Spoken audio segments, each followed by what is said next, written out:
मैं हूं आपके साथ नम्रता शर्मा। फ्रांस के राष्ट्रपति इमैनुअल मैक्रों का विरोध हर जगह देखा जा रहा है और भारत में भी उनके बयान की खूब निंदा हो रही है।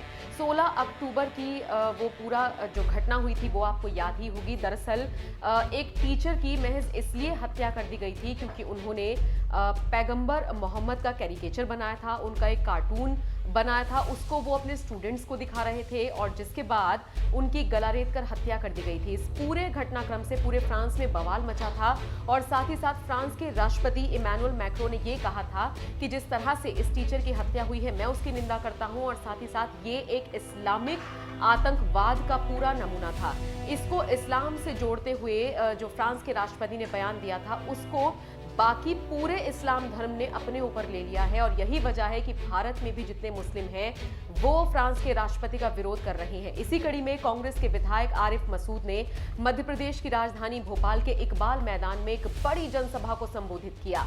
हालांकि इस जनसभा में सैकड़ों की तादाद में लोग मौजूद रहे, लोग जुटे, फ्रांस के राष्ट्रपति के खिलाफ नारेबाजी हुई, उनसे माफी मांगने की अपील की गई। लेकिन इस दौरान एक जो सबसे दिलचस्प नजारा रहा वो ये रहा कि लोग भूल गए कि भाई साहब कोरोना अभी भी है। ना ही सोशल डिस्टेंसिंग का पालन हुआ और ना ही इस दौरान लोग मास्क पहने हुए नजर आए। लोगों की जो विचारधारा थी कि उनको फ्रांस के राष्ट्रपति का विरोध करना है, इसी विचारधारा में वो ये भूल गए कि अभी भी कोरोना की गाइडलाइंस को फॉलो करना है, नहीं तो उनके खिलाफ मुकदमा दर्ज हो सकता है। और यही हुआ।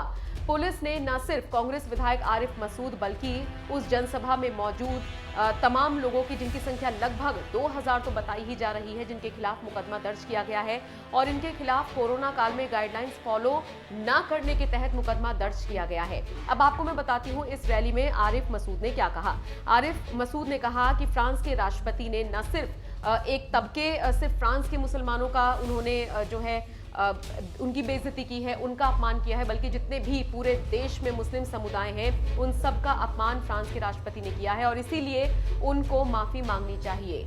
आरिफ ने यह भी कहा कि सिर्फ फ्रांस के राष्ट्रपति को माफी मांगने से ही काम नहीं चलेगा। मैं प्रधानमंत्री मोदी को भी ये सलाह देता हूं, उनसे आग्रह करता हूं कि फ्रांस के साथ हमारी जितनी भी डील्स हैं उनको खत्म कर देना चाहिए ताकि उनको अरबों खरबों का नुकसान हो और वो इस बात को समझें कि उन्होंने कितनी गहरी टिप्पणी की है। आपको बता दें सैमुअल पैटी नाम के वो शिक्षक थे जिनको मौत के घाट उतारा गया था।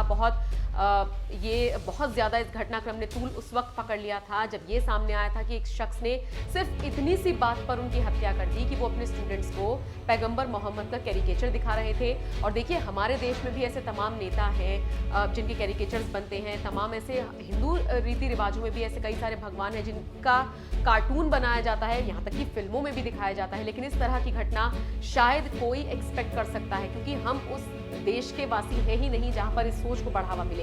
लेकिन फ्रांस में इस तरह का जो घटनाक्रम आया उसने जाहिर तौर पर न सिर्फ फ्रांस के लोगों में एक दहशत पैदा करी बल्कि भारत और समूचे दुनिया भर में उसकी निंदा हो रही है।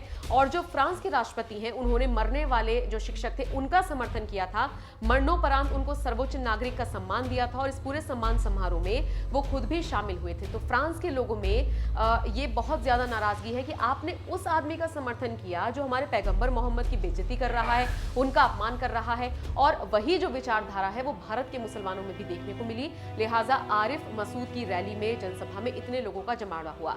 बहरहाल इस पूरी खबर को लेकर आपकी क्या राय है हमें जरूर बताइए।